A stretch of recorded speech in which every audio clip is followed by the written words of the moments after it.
Halo Sobat Booster, selamat datang kembali di channel YouTube Bahasa Booster bareng aku Ari, Head of Teachers di sini. Dan semoga Sobat Booster semua dalam keadaan sehat dan bahagia dimanapun kalian berada. Anyway, pernah nggak sih langsung aja ditanyain ya. Pernah nggak sih teman-teman tuh ngerasa pas ngerjain tuh full written expression atau yang bagian error itu teman-teman nomor 16 sampai 40, semua pilihan jawabannya tuh kelihatan kayak bener gitu. Atau malah sebaliknya, kelihatan salah semuanya ya. Nah, jujur ini bagian nyari kata yang salah ini sebenarnya sering banget jadi momok ya bagi teman-teman yang pengen skornya tuh 500, 550 ya itu bikin TOEFL kita stuck di situ skornya ya. Padahal bobotnya ini lebih dari 50%. 25 dari 40 soal itu ada di sini teman-teman. Nah, di video ini kita bakal lakuin deep dive alias bedah tuntas 5 soal TOEFL written expression, tepatnya soal nomor 16 sampai 20. Kayaknya dikit ya, dikit banget Kak 5 soal. Don't worry, karena kita akan deep dive teman-teman. Kita nggak cuma bakal nyari mana jawaban yang benar, tapi kita juga bakal kupas tuntas ya sampai ke akar-akarnya. Kenapa pilihan jawaban yang lain itu salah? Jadi kita harus tahu nih teman-teman, nggak cuma oh ini benar, tapi kenapa kok yang lain salah gitu ya. Karena untuk tahu yang benar juga kita harus tahu yang salah gitu kan ya. Oke, jadi pastiin teman-teman siapin buku catatan karena bakal banyak banget cheat sheet bertebaran di video ini ya. Oke, jadi nggak usah lama-lama lagi, yuk kita langsung boost pemahaman kita dan masuk ke soal yang pertama, yaitu soal nomor 16. Let's see. Alright. Nah, ini ya, those interested in covered bridges cannot find six of they between Keene and Winchester, New Hampshire. Silakan aku kasih waktu 30 detik dari sekarang ya. Boleh dipikirkan dulu. Kalau sekiranya 30 detik kurang, boleh di-pause videonya ya. Mhm.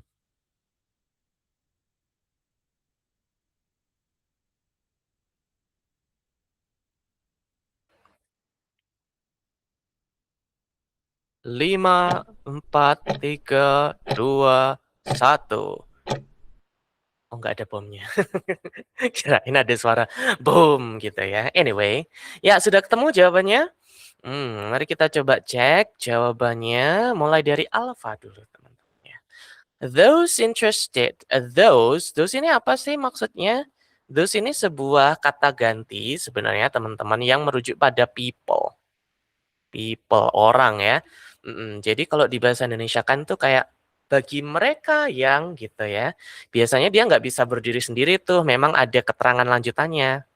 Sama kayak bahasa Indonesia kan, bagi mereka yang apa nih, yang mau makan, yang mau berfoto, yang mau menyumbang, yang mau apa gitu kan ya.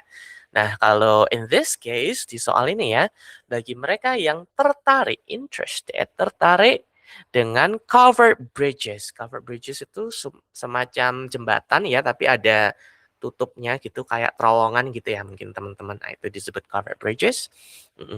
Berarti yang alpha ini sudah betul ya, otomatis. Karena membicarakan orang-orang. Bagi mereka yang tertarik, those interested. Jadi alpha sudah betul. Otomatis Bravo tadi juga betul ya, karena covered bridges, kalau mau diterjemahkan secara harfiah ya, jembatan yang tertutup, covered, tertutup ya. Kalau ada ed itu biasanya cenderung pasif ya maknanya teman-teman. Makna pasif itu awalan ter atau di ya di bahasa Indonesia. Tertutup, ditutup, tertarik, ditarik, tapi itu beda dengan interested ya kalau ditarik. Seperti itu, oke.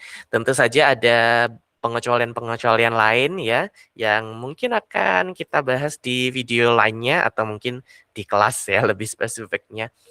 Gitu teman-teman. But for now, untuk saat ini, akhiran ed ini untuk di soal ini ya teman-teman, bermakna pasif. Jadi bagi mereka yang tertarik dengan covered bridges, jembatan yang tertutup gitu ya. Alpha Bravo sudah betul. Yang Charlie juga sudah betul, can find ya, kita hapus dulu biar nggak kotor papan tulisnya. Can find, can itu modal auxiliary ya teman-teman. can, could, ada apa lagi tuh? May, might, ya. Terus will, would. Biasanya yang sering diujikan di TOEFL 3 pasang ini ya. Dan teman-teman enaknya ngafalinnya tuh sepasang-sepasang gitu. Jangan loncat-loncat ya. Can, would, may, will, nggak nggak sama pasangannya gitu lah ya. Tapi kalau can, could kan mirip-mirip ya. Secara fungsi juga sebenarnya sama aja gitu. May, might, will, would gitu. Jadi lebih enak kita menghafalkan sepasang. Two in one gitu kan ya, daripada kita ngapalin 6 kita ini sebenarnya ngapalin 3 gitu. Lebih hemat otak kita ya. Nah, anyway ini namanya model auxiliary, di luar itu tentu masih banyak, tapi kalau di TOEFL biasanya 3 pasang ini yang diujikan ya. Setelah ketemu model auxiliary, pastikan itu verb dasar ya. Ya, biar lebih ringkas saya tulisnya V0 ya, teman-teman. 0 itu maksudnya verb dasar. Verb dasar itu dalam arti bentuk verb original, verb bentuk kamusnya. Jadi nggak ada ed, nggak ada ess, nggak ada ing ya, benar-benar verb biasa gitu. Berarti otomatis yang Charlie sudah benar ya, karena ada can, model auxiliary di sini, dan ada find, verb biasa, nggak ada akhiran s, nggak ada akhiran ing, nggak ada ed atau apapun itu. Jadi yang Charlie sudah betul. Otomatis yang salah mana? Ya tinggal yang delta. Gitu. Ayo kenapa tuh salahnya? They, ini kata ganti lagi ya teman-teman. They itu kata ganti untuk subjek. Nah ini mungkin yang juga agak susah atau nggak kebayang ya. Karena di bahasa Indonesia nggak ada tuh kata ganti subjek, objek beda-beda nggak ada. Mau di depan, mau di belakang ya mereka gitu kan. Mereka makan. Mobilnya didorong oleh mereka. Jadi subjek mereka, jadi objek juga mereka, sama ya. Nah, itu yang bikin orang Indonesia agak nggak connect mungkin ya ketika ketemu soal seperti ini. Tapi kalau di bahasa Inggris, kata ganti subjek dan objek itu berbeda ya. In this case, ada of-nya. Of itu preposisi ya teman-teman. Kata depan, preposition, sama seperti in, on, at, by, of, dan kawan-kawannya itu semua namanya preposition atau kata depan ya. Maksudnya apa kalau ketemu preposition? Preposition itu selalu diikuti objek, teman-teman. Tidak bisa diikuti subjek. Karena apapun yang diawali preposisi itu nggak bisa jadi subjek. Otomatis salah kan ya berarti delta. Nggak bisa they kan tadi untuk subjek. Gitu. Sedangkan kita butuhnya objek ya. Sampai sini aja sebenarnya sudah cukup teman-teman. Tidak perlu mikir lah terus D-nya diganti apa gitu, nggak perlu. Karena kita tidak diminta untuk membetulkan ya. Selama teman-teman tahu kok delta ini salah ya sudah salah gitu. Tapi kalau teman-teman tahu pembetulannya itu akan lebih baik, kita lebih nggak overthinking ya biasanya. Jadi kata ganti objek yang betul adalah them. Jadi 6 of them. Gitu. Them ini merujuk pada apa? Dia merujuk kepada bridges. Yang dibicarakan kan tadi tentang jembatannya ya. Jadi bagi mereka yang tertarik bisa menemukan 6 dari keseluruhan jembatan itu mungkin ya. Di Keene and Winchester. Gitu teman-teman. Oke. Nah ini juga salah satu miskonsepsi ya. Saya sering dengar dari murid-murid saya kayak, "Loh, they, them itu bukannya untuk orang, Kak." Bukan, dalam bahasa Inggris, they, them itu untuk jamak. Selama dia lebih dari satu, mau orang, mau hewan, mau transportasi, apapun itu, semua tetap they atau them, tergantung dia jadi subjek atau objek ya. Oke, jadi jawabannya ini yang betul adalah delta ya, seharusnya kita ganti menjadi them. Sampai sini masih aman? Boleh dikasih reaction, sip gitu ya misalnya atau mungkin, komen aman Kak gitu ya biar aku tahu nih, oh sampai mana sih, nomor berapa sih mulai nggak aman gitu ya. Anyway kalau ini aman kita coba lanjut ke nomor 17 ya. Alright, nah ini agak panjang, silakan saya kasih waktu 30 detik lagi untuk membaca, memikirkan, dan memilih jawabannya. Alright, there you go.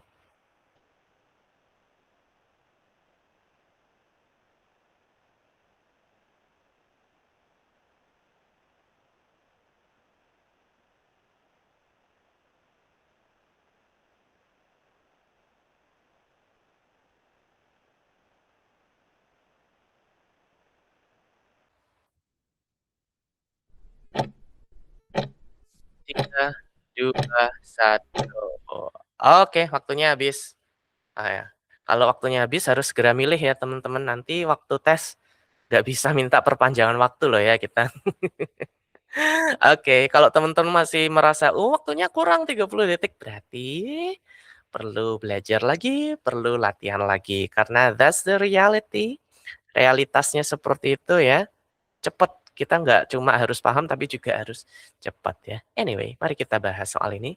The sun's energy, mulai dari yang alfa ya, seperti biasa. The sun's energy, energi dari matahari, sudah betul ya, menjadi subjek kan? Is generated. Is generated. Nah, ada to be, verb 3, berarti ini pasif ya, teman-teman. Jadi energi dari matahari is generated. Generated itu apa ya? Diproduksi, semacam itu ya. Diciptakan. Mhm. Awalan di kan ya kalau pasif. Energi dari matahari diciptakan deep, dalam ya. In the solar core, dalam inti solar, inti matahari gitu mungkin ya. By the synthesis of helium, by the. Biasanya memang pasangan pasif dengan by kan ya teman-teman. Diciptakan oleh, ya kan, diciptakan oleh sintesis helium. Gitu kan ya. Berarti ini sudah benar. Yang Charlie otomatis kan? Ya kan, Alpha, Bravo, Charlie. Gitu teman-teman. Ya biasanya kita nyambung gitu sih. Kalau misalnya Alpha benar otomatis Bravo benar, Charlie juga benar. Kadang gitu ya. Dan kalau teman-teman bisa nangkep kesinambungan ini, enak tuh. Loh kalau Alpha benar berarti Bravo benar. Kalau Bravo benar berarti Charlie benar kayak gitu. Nyambung biasanya ya. Kalau bisa itu bagus. Kalau belum bisa berarti kita perlu belajar lagi, oke? Anyway, termasuk Bravo ini pakai is kan juga betul ya. Karena energy itu kan singular, cuma satu, berarti kita pakai is bukan are gitu kan ya. Jadi A, B, C otomatis betul. Berarti otomatis yang salah delta lagi dan saya rasa itu cukup mudah ya harusnya delta. Kenapa salah? Karena tidak perlu pakai S. Tahu dari mana? Kan ada E di sini teman-teman. Oke, jadi di TOEFL itu kalau permasalahan singular, plural, countable, uncountable kayak gitu-gitu, pasti ada clue-nya, nggak mungkin nggak, gitu ya teman-teman. Contohnya kayak sequences ini ya, heeh. Kita pasti tahu ini seharusnya jamak pakai S atau enggak sih? Pasti ada clue-nya. Dari mana clue-nya? E. E itu kan artinya satu, one ya. Nah kalau dia satu berarti nggak mungkin banyak. Gitu, oke. Kecuali kalau kayak yang alfa nih. Kak, yang alfa kenapa energinya nggak energies gitu, terus, yang bravo diganti R gitu. Nah, nggak ada alasannya di situ. Misalnya ya teman-teman, teman-teman nggak bisa ngerti, ini energi seharusnya satu atau banyak sih? Nggak ada clue-nya. Kalau nggak ada clue-nya, anggap aja betul.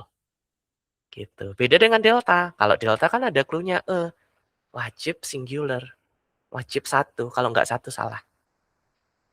Gitu teman-teman ya, termasuk yang ini misalnya reactions juga ya. Reactions, kenapa reactions kok pakai S, Kak? Mhm, nggak ada clue en-nya. Jadi di situ anggap aja benar gitu ya. Loh tapi hydrogen ini kenapa kok nggak pakai S, Kak? Kan nggak ada en. Berarti dia uncountable, nggak bisa dihitung. Gitu. Jadi teman-teman sebenarnya nggak perlu ribet-ribet yang terlalu ngapalin banget. Oh, uncountable itu tidak bisa dihitung. Contohnya seperti gula, air, hidrogen. Banyak teman-teman. Dan kadang nggak make sense alasannya kenapa kok dia uncountable. Ada yang make sense, ada yang enggak sih, let's say, gitu. Dan ya yang bikin TOEFL itu tahu struggle ini gitu loh, kayak, oh kayaknya, pembelajar bahasa Inggris tuh nggak semuanya paham deh aturan countable, uncountable gitu kan ya. Akhirnya dikasih clue, gitu. Seperti di Delta ini. Jadi next time kalau teman-teman sempat kepikiran nih, ini harusnya singular atau plural ya? Countable atau uncountable ya?" Pastikan dulu ada clue-nya, jangan mikir sendiri. Semua jawaban pasti ada clue-nya ya teman-teman, heeh. Kalau nggak ada clue-nya untuk menentukan ini singular atau plural, skip aja. Tapi kalau ada clue-nya seperti delta, silakan diteliti. Aman ya? Oke, aman nggak ini nomor 17? Boleh dikasih reaction mungkin atau, kasih komentar di bawah ya, "17 aman, Kak?" Gitu ya.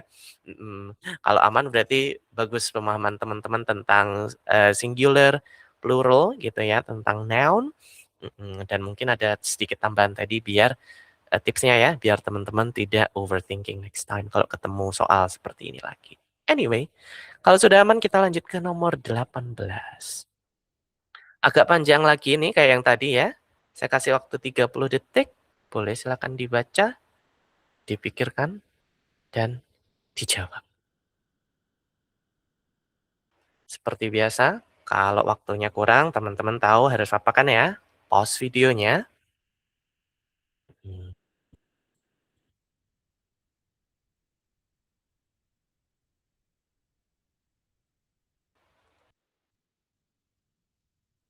4, 3, 2, 1.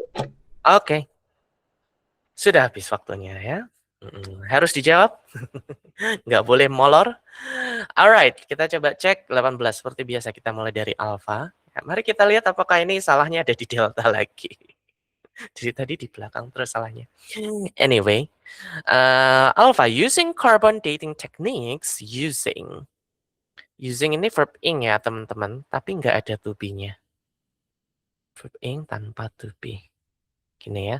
Mm, Sering muncul nih sebagai pengecoh ya.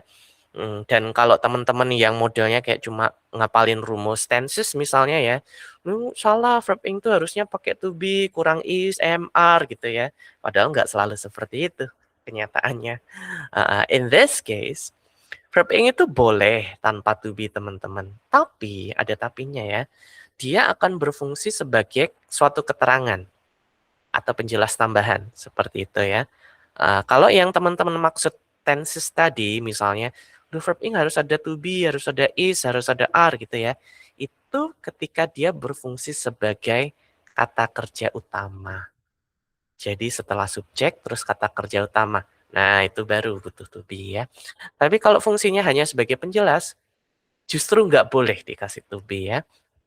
Nah, kalau di soal ini, using berfungsi sebagai penjelas. Tahu dari mana? Ada koma di situ, teman-teman. Using carbon dating techniques, koma, nah itu menjelaskan apa, Kak? Menjelaskan archaeologist. Gitu. Jadi arkeolog yang menggunakan teknik carbon dating. Gitu kalau mau diartikan, teman-teman. Oke. Jadi yang alpha otomatis sudah betul ya. Jangan disalahkan, nggak ada to be-nya. It's not always about to be, okay? Alright, now let's see. B ya, archaeologists can determine the age of many ancient objects. Nah ini contoh lain lagi nih dari singular plural ya. Ancient objects. Pasti teman-teman di sini mikir ini singular atau plural ya? Benar objects atau nggak pakai s? Ancient object tuh bisa dihitung nggak sih? Nah pasti mikirnya udah kemana-mana. Cari clue-nya gitu kan ya. Clue-nya itu biasanya juga nggak jauh-jauh teman-teman. Ya sebelum noun itu ada kata many. Many itu wajib plural. Dan kalau dia bisa plural, pasti bisa dihitung. Nggak mungkin nggak. Gitu ya. Nah berarti di sini clue-nya sudah cocok. Ada many, ada plural objects. Berarti yang bravo aman. Gitu teman-teman. Udah nggak usah mikir yang lain-lain lagi. Benda-benda kuno itu bisa dihitung nggak ya jumlahnya ada berapa nanti itu ya. Yang penting kita secara clue grammar-nya sudah benar, ya sudah beres gitu. Aman ya yang Bravo? Oke. Kalau aman sekarang kita lihat yang Charlie. By measurement the amount. Nah, ini be careful. Ketemu nih jawaban yang salah Charlie. Measurement akhiran men itu adalah noun, kata benda ya teman-teman. Kata benda itu bisa jadi subjek atau objek dalam suatu kalimat ya. Kalau ada preposisi berarti dia jadi objek kan ya. Measurement akhiran men. Contoh yang lainnya apa? Dari measurement lupa cari cari aja di Google teman-teman ya. Akhiran men untuk noun gitu ya. Akhiran men untuk noun. Ada yang untuk verb juga sih sebenarnya ya, tapi di sini dia untuk noun. Measurement, complement contoh lainnya ya. Nah, kepikiran tuh tiba-tiba. Complement pelengkap ya. Complement, amendment, amandemen ya. Amendment, ya yang akhiran men itulah. Ini juga akan membantu ya teman-teman, by the way, kalau teman-teman tahu akhiran-akhiran kata tertentu yang sering muncul, sering diujikan di TOEFL, itu akan sangat membantu. Membantunya gimana? Teman-teman jadi tahu, oh measurement ini adalah noun. Meskipun mungkin secara vocab teman-teman nggak tahu measurement itu apa sih gitu ya. Measurement itu pengukuran gitu ya. Dan kelas katanya adalah noun. Berarti benar dong Kak, kan by itu adalah preposisi dan preposisi butuh objek, butuh noun. Iya sih, tapi setelah itu ada noun lagi masalahnya. The amount of radioactive ini noun lagi, objek lagi. Dua dong objeknya ya. Nah, itu nggak bisa. Nggak bisa kita taruh dua objek langsung tanpa preposisi. Misalnya by measurement of atau by measurement in the amount baru gitu. Tapi kalau habis objek langsung objek lagi itu nggak bisa ya teman-teman. Bisa sih sebenarnya itu, tapi aturannya sangat spesifik, tidak semuanya bisa, gitu. Jadi, ya secara garis besar anggap aja nggak bisa, gitu ya. Apalagi di TOEFL, kita harus cepat soalnya mikirnya ya. Oke, jadi yang Charlie ini salah, teman-teman. Salahnya kenapa? Karena tadi habis objek ketemu objek lagi, gitu deh. Nah, terus pembetulannya gimana ini, Kak?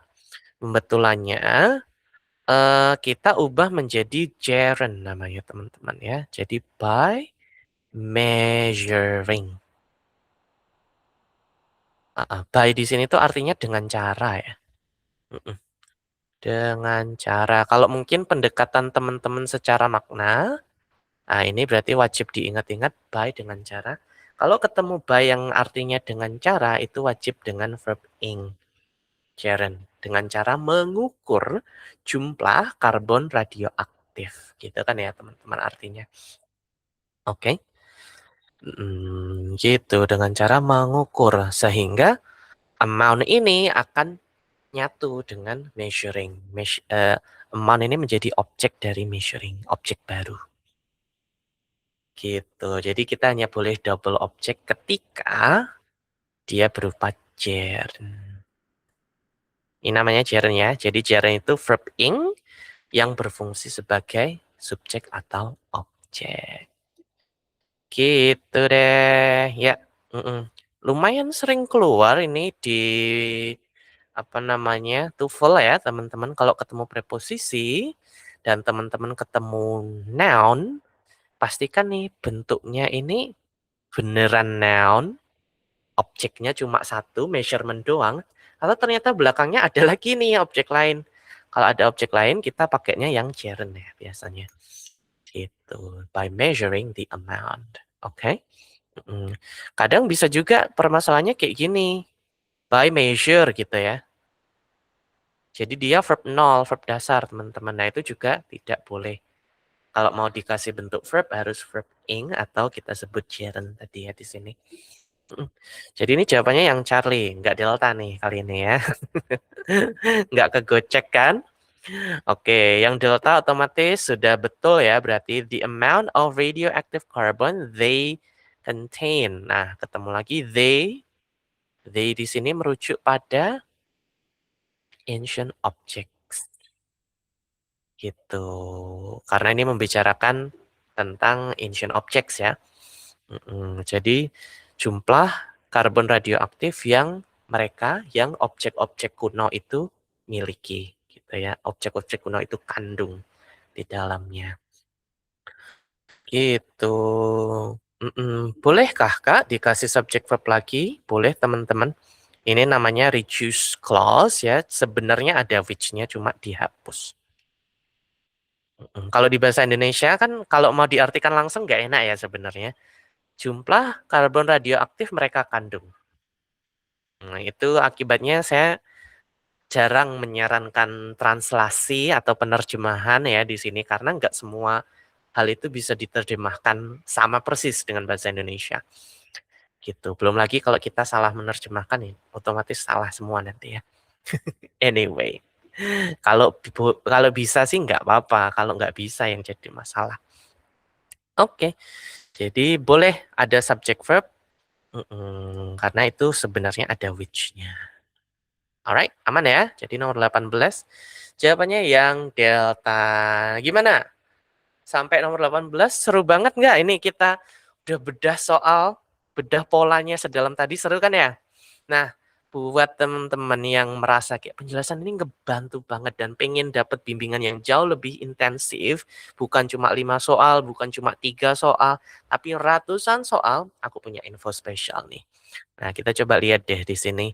Ada testimoni dari Kak Mizati nih yang skornya naik drastis dari 477 ke 513 ya. 477 ini pun habis belajar sama bahasa booster ya sebenarnya, cuma kata Kak Mizati waktu itu ceritanya, apa namanya, masuk kelasnya itu jarang-jarang gitu teman-teman ya, kadang masuk, kadang enggak, karena mungkin ada satu kesibukan gitu ya, heeh. Tapi aman, di bahasa booster tuh kita punya recording-nya ya teman-teman, yang bisa diputar-putar sampai teman-teman bosen, sampai hafal semua rumus-rumusnya itu bisa diputar terus. Nah, akhirnya Kak Mizati coba belajar lagi dari recording tuh, dipelajari betul-betul, dipahami, dilatih kembali ya, dan akhirnya bisa dapat 513. Bahkan jauh lebih tinggi dari targetnya yang 500 gitu teman-teman. Oke. So, ini semoga bisa memotivasi teman-teman ya. Kalau pengen hasil yang sama atau bahkan lebih, Bahasa Booster punya 2 pilihan program di sini. Ada apa aja tuh? Nah, ini program yang bisa teman-teman pilih, kita punya 2 program unggulan ya di sini. TOEFL Strategy Lab yang bundling sama TOEFL e-course ya. Apa bedanya? Kalau TOEFL Strategy Lab itu kelas live teman-teman, live sama saya gitu ya. Jadi teman-teman datang ke kelas secara online ya, tapi bukan offline. Secara virtual nanti kita ada meeting kayak gini ya, pakai Google Meet. Terus itu selama 12 pertemuan. 1 minggu 2 kali pertemuan, jadi itu sekitar berapa teman-teman tadi? 6 minggu ya, 6 minggu itu 1 bulan lebih kita ya teman-teman. Dan rekamannya lifetime seperti yang saya bilang tadi ya, kalau lupa, kalau bingung, kalau nggak sempat datang, pelajari lewat rekaman, review, latihan lagi gitu. Bedah tuntas strategi TOEFL, jadi kita di kelas nggak cuma belajar teori, tapi kita juga praktek langsung di kelas ya. Kayak tadi kita ada soal nih, silakan coba kerjakan dulu sebentar, habis itu kita bahas bersama. Nanti saya tanya biasanya, kenapa sih kok jawabannya A? Loh kenapa kok B? Bedanya apa? Gitu. Jadi biar teman-teman aktif nih, enggak cuma, "Ya teman-teman ini strateginya silakan dipelajari ya, pokoknya harus hafal pokoknya harus hafal." Hafal itu tidak cukup, gitu teman-teman. Heeh, kita juga harus tahu kapan hafalan itu perlu kita pakai. Nah itu yang kita pelajari di kelas teman-teman ya. Oke, evaluasi progres berkala. Saya biasanya juga suka kasih feedback tuh. Kalau teman-teman datang ke kelas ya, kalau nggak datang ya apa yang mau saya kasih feedback. Misalnya, oh tadi waktu latihan kurang apa, fokus lagi di bagian ini ya, pelajari kembali materi ini gitu misalnya, oke. Dan teman-teman dapat bonus bank soal juga, ada ribuan soal prediction test ya, yang bisa teman-teman pakai untuk belajar di luar kelas. Jadi belajarnya tuh sangat ekstensif ya teman-teman, nggak cuma duduk di kelas diem ngerjain, belajar diskusi gitu, tapi di luar kelas teman-teman bisa mempraktikkan sendiri nih teorinya, strateginya tuh gimana sih aplikasinya gitu. Karena biasanya gapnya apa? Teman-teman tahu teori, bisa di kelas, tapi waktu ngerjain sendiri, "Loh ini apa ya?" Nah, itu jadi kesempatan bagi teman-teman nanti ya, kalau join ke program ini teman-teman bisa langsung praktekkan ke ribuan soalnya, gitu. Dan of course grup diskusi eksklusif ya, jadi kita akan kalau ada permasalahan nih latihan soal kok bingung atau mungkin latihan soal di tempat lain kah atau di buku lain mau dibahas di grup, boleh banget ya. Jadi nggak harus nunggu saat kelas gitu. Promonya nih teman-teman dari 400.000 ya, kalau teman-teman daftar dari YouTube ini, boleh di-screenshot mungkin ya, dari 400.000 tinggal 299.000 aja. Wow, oke. Silakan di-screenshot, kirim ke adminnya ya, atau klik link di bawah, DM di Instagram Bahasa Booster boleh, semuanya mau lewat manapun boleh, yang penting amankan dulu promonya ya, Itu yang TOEFL Strategy Live. Jadi, kelas live ya teman-teman langsung sama tutornya. Nah satunya TOEFL e-course nih, heeh.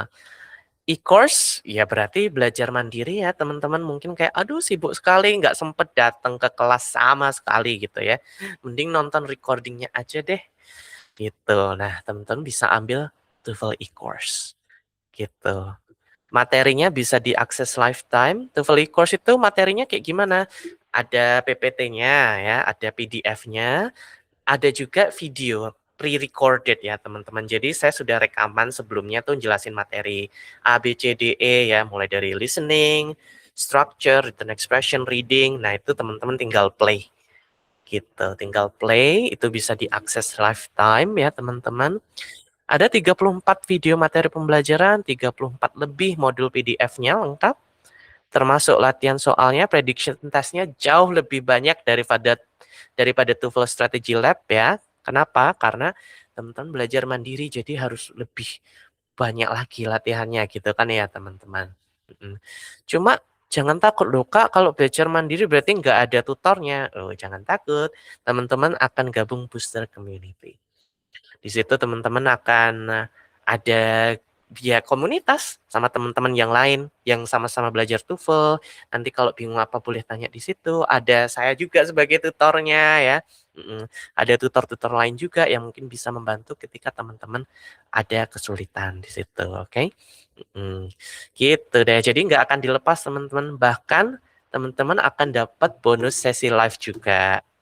Gitu. Jadi nanti kita bisa diskusi di kelas nih, apa aja sih yang kira-kira masih bikin teman-teman bingung, seperti itu teman-teman, oke? Nah jadi, ini juga promo, ya dari 316.000 jadi 222.000 aja teman-teman. Gitu deh. Nah silakan teman-teman pilih lebih nyaman yang mana. Apakah lebih enak, "Oh enak diskusi langsung sih sama tutor di kelas," ambil tuh full strategy lab. Tapi kalau teman-teman tipe orang yang introvert mungkin ya, atau saya lebih suka belajar sendiri gitu ya, silakan ambil TOEFL e-course. Dua-duanya sama-sama bagus, gitu ya. Tinggal teman-teman cocok gaya belajarnya yang gimana, gitu deh teman-teman. Mau ambil dua-duanya juga boleh banget, bebas. Biar lebih mantap gitu ya. Nanti silakan hubungi adminnya atau klik link di deskripsi ya. Gitu deh. Anyway, itu tadi cara buat kamu yang mau fast track skor TOEFL-nya ya. Nah, sekarang kita balik lagi fokus ke materi. Soal nomor 19. Let's see. Nah, ini menarik nih. Ada the evolutionary adaptation. Cukup panjang. Seperti biasa, saya kasih waktu 30 detik. Silakan dibaca, dipahami.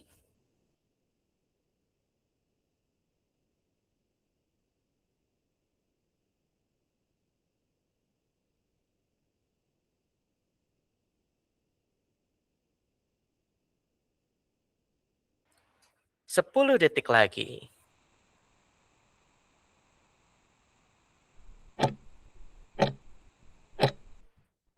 Set. Oke, habis waktunya. Harus dijawab. Biasanya salah satu PR saya nih sebagai teacher ya, nggak cuma ngajar bahasa Inggris tapi juga mengajarkan confidence. Udah pede aja jawab gitu ya. Anyway, kita coba bahas bersama ya. Seperti biasa mulai dari alpha dulu.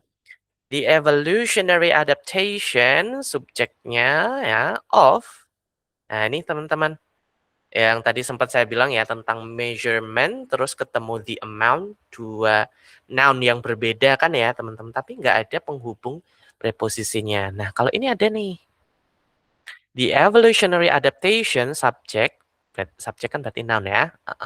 A particular species, object, object juga noun. Nah, noun, noun digabungkan dengan preposisi of. Ini benar. Ini juga ketemu noun lagi nih. Animals digabungkan dengan of. Benar gitu kan ya. Nah, jadi konsepnya gitu. Noun nggak boleh ketemu noun lagi. Kecuali ada penghubungnya. Gitu ya. Secara garis besar. Berarti yang alpha otomatis sudah betul ya. Karena dia berfungsi menghubungkan evolutionary adaptation dengan a particular species. Jadi sudah betul. Yang bravo, over time, occurs. Occurs itu adalah verb satu dengan S ya. Nah, kan subjeknya yang di evolutionary adaptation, terus ini tadi penjelas dari apa namanya, subjek.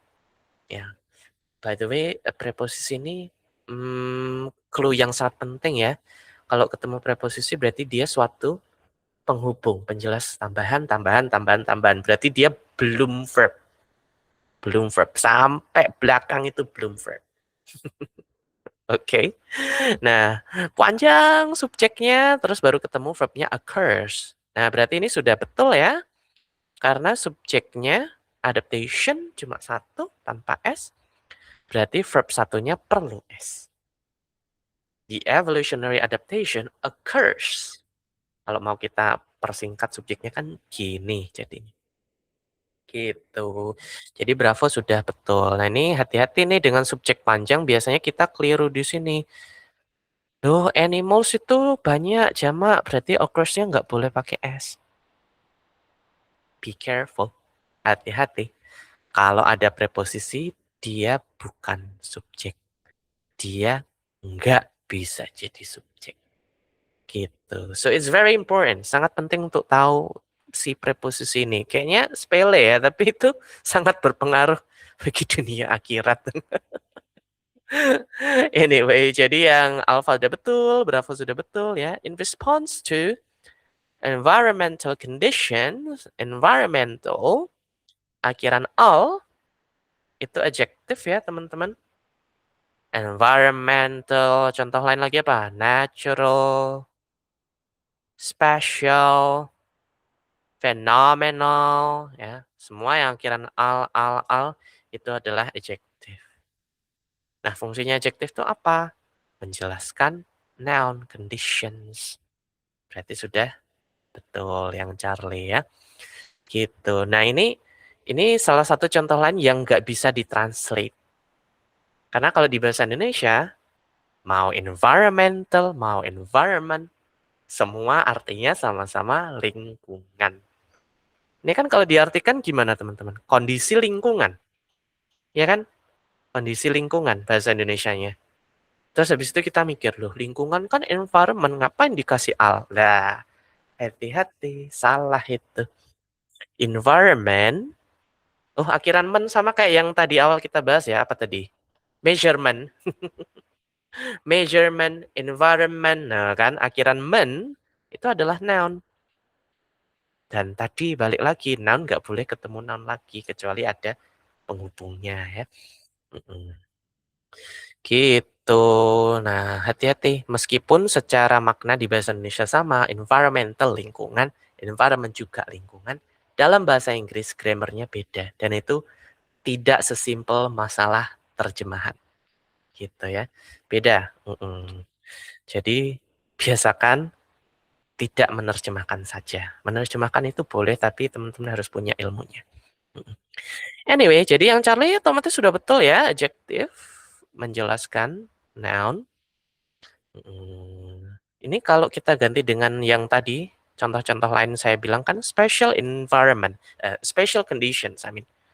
masih masuk akal kan ya. Natural condition, masih masuk akal, gitu. Karena mereka sama-sama adjektif, teman-teman. Gitu deh. Alright. Otomatis yang salah tinggal delta ya, balik lagi delta yang salah. Including others animals. Salahnya kenapa itu? Seharusnya ini mudah ya, tanpa S. Karena animals sudah pakai S. Jadi other itu tidak perlu pakai S jika belakangnya sudah ada noun. Gitu. Simpelnya kan S-nya satu aja itu yang paling belakang gitu kan. Nggak usah di double-double. Gitu teman-teman. Tapi kalau animals-nya nggak ada, baru kita butuh others. Gitu ya. Jadi yang delta salah, S-nya kita buang. Karena belakangnya sudah ada animals. Aman ya? Nomor 19? Aman. Oke, kalau aman kita lanjut ke soal terakhir nomor 20. Cukup singkat dibandingkan soal-soal yang tadi kita bahas ya. Saya kasih 30 detik untuk mengerjakan. Silakan seperti tadi. Biasanya soal yang singkat, yang kelihatannya mudah ini malah agak tricky. Rasanya benar semua kayaknya. Gak ada yang salah. Mana ini? 10 detik lagi.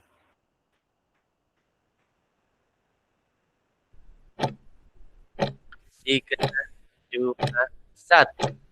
Habis waktunya harus dijawab. Let's see. Kita cek dari alpha lagi seperti biasa. Saturn is the second largest planet. Yang alpha sudah betul ya.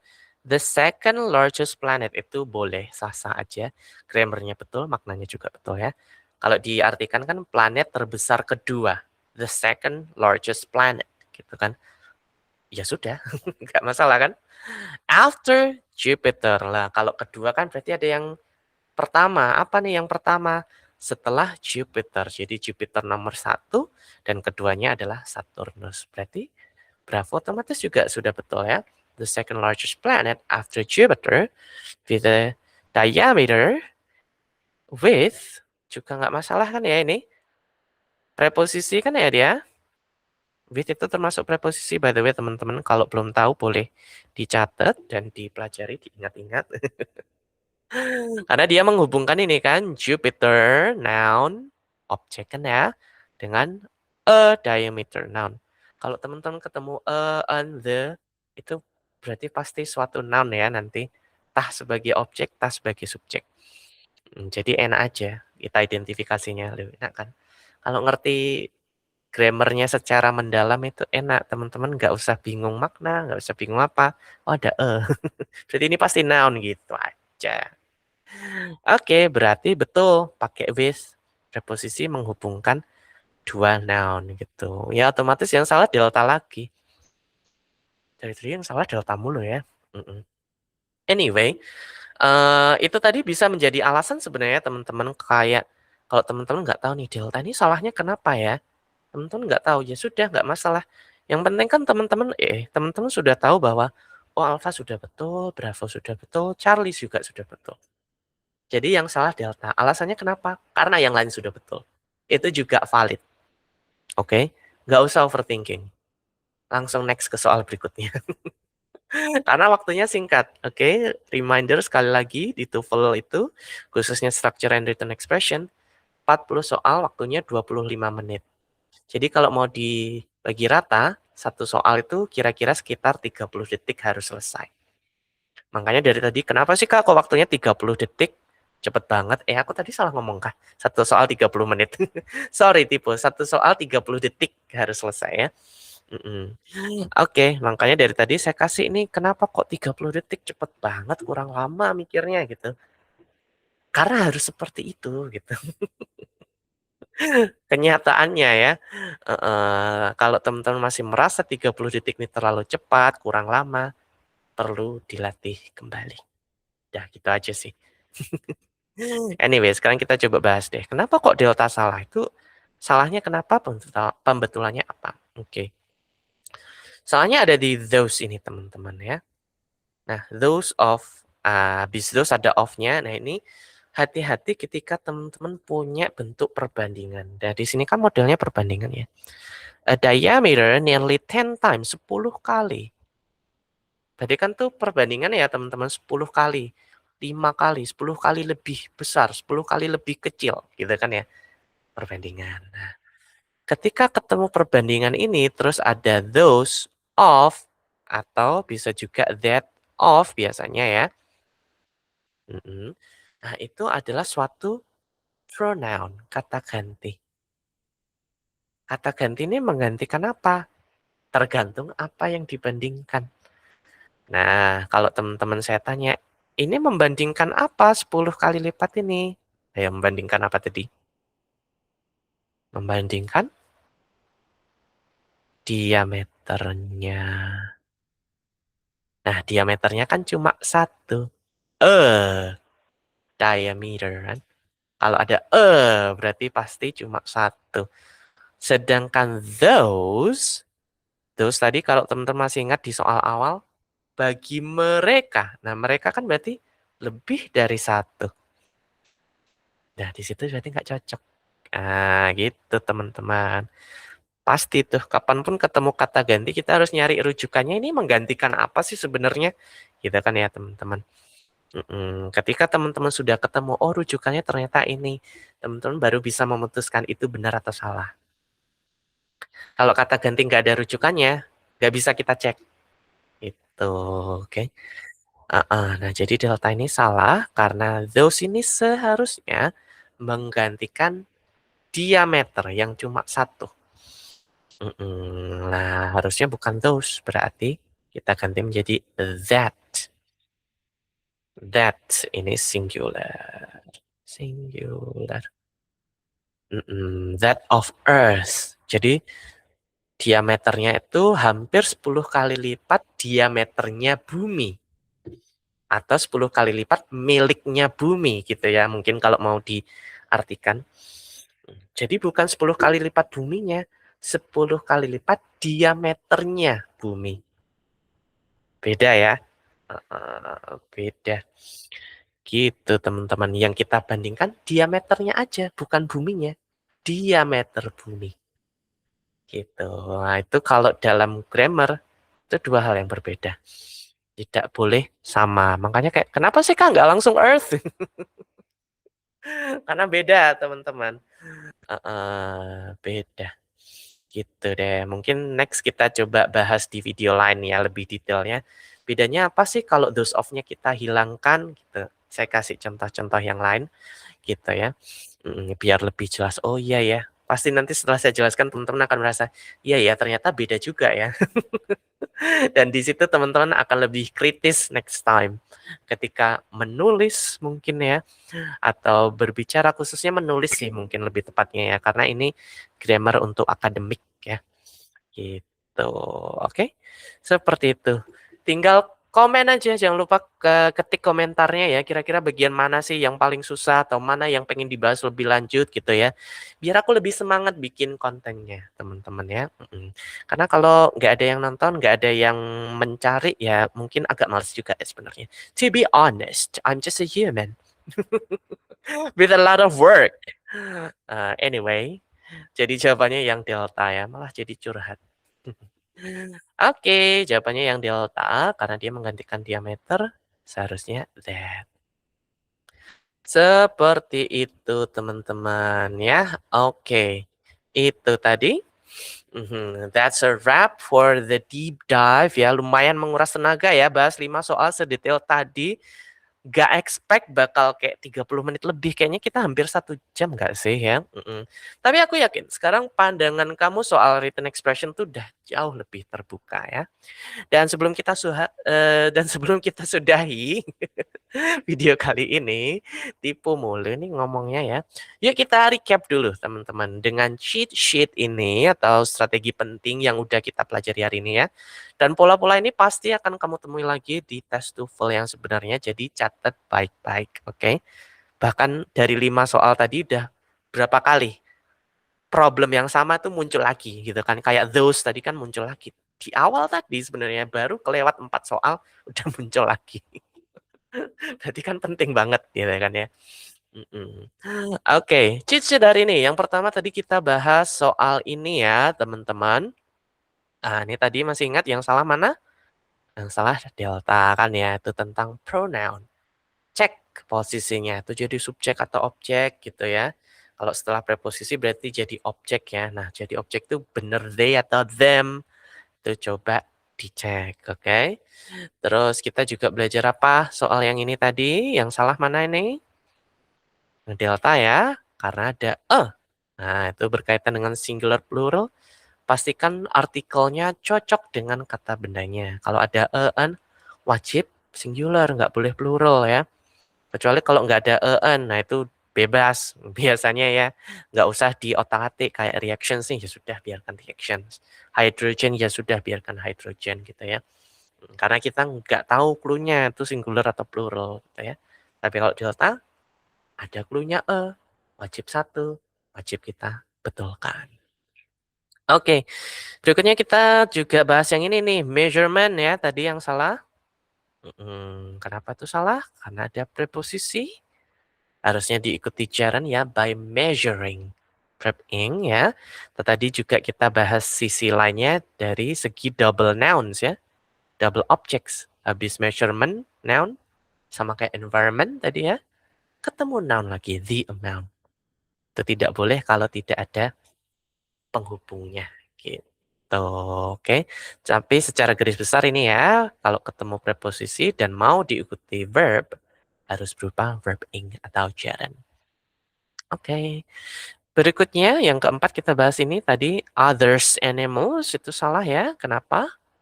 Karena other itu diikuti noun, kalau others berdiri sendiri. Nah, karena di belakangnya ada noun animals, berarti harusnya kita pakai other animals. Tanpa S, other-nya ya. Gitu. Yang terakhir nih tadi ya, balik lagi kan ini those tadi. Reference, apa namanya, reference itu rujukan ya, merujuk pada apa, ini maknanya apa gitu ya. Gunakan that untuk tunggal, those untuk jamak. Khususnya di perbandingan ya, wajib dicek ini membandingkan apa sih sebenarnya. Biasanya 90% nih pasti masalahnya di situ nih kalau perbandingan ya. Harus dicek karena perbandingannya tentang sebuah diameter satu, berarti harusnya that of Earth. Gitu teman-teman, oke? Nah, buat kamu yang merasa kayak, "Wah Kak, aku butuh lebih dari 5 soal nih biar makin jago." Tenang, stay calm ya. Seperti yang aku infoin di tengah video tadi, kamu bisa langsung gabung ke TOEFL Strategy Lab atau ambil TOEFL e-course dari Bahasa Booster.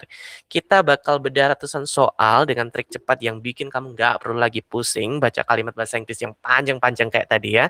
Dan mumpung lagi ada harga promo khusus buat viewers YouTube Bahasa Booster, jangan lupa di screenshot ya. Langsung klik aja link yang ada di kolom deskripsi di bawah sebelum kuotanya penuh, oke? Aha. Ini batch-batch-an ya by the way ya, kalau batch-nya sudah penuh, batch-nya sudah jalan, teman-teman harus nunggu next month. Gitu, karena aku ingin fokus dengan students-ku, aku nggak mau terlalu banyak students, terus nanti aku tidak bisa fokus untuk membantu teman-teman ini menaikkan skor, gitu ya. Jadi segera penuhi kuotanya, sebelum dipenuhin orang lain. Oh ya, by the way, dari 5 materi tadi, mana sih yang menurut kamu paling menjebak gitu atau yang masih bingung mungkin coba tulis di kolom komentar ya, nanti aku coba balas satu-satu atau mungkin kalau kita kita bisa juga bikin video gitu ya, yang paling membingungkan, yang paling menjebak, kita coba bikin videonya, nanti kita bisa bikin lah ya. Kok jadi gini ngomongku. Oke, anyway, kalau video ini ngebantu kamu, pastikan klik tombol like, share ke teman-teman seperjuangan TOEFL kamu, dan jangan lupa subscribe, nyalain loncengnya biar nggak ketinggalan bedah soal berikutnya, oke? I'm Mari from Bahasa Booster, keep learning, keep boosting your score, and I'll see you again in the next video. Bye-bye!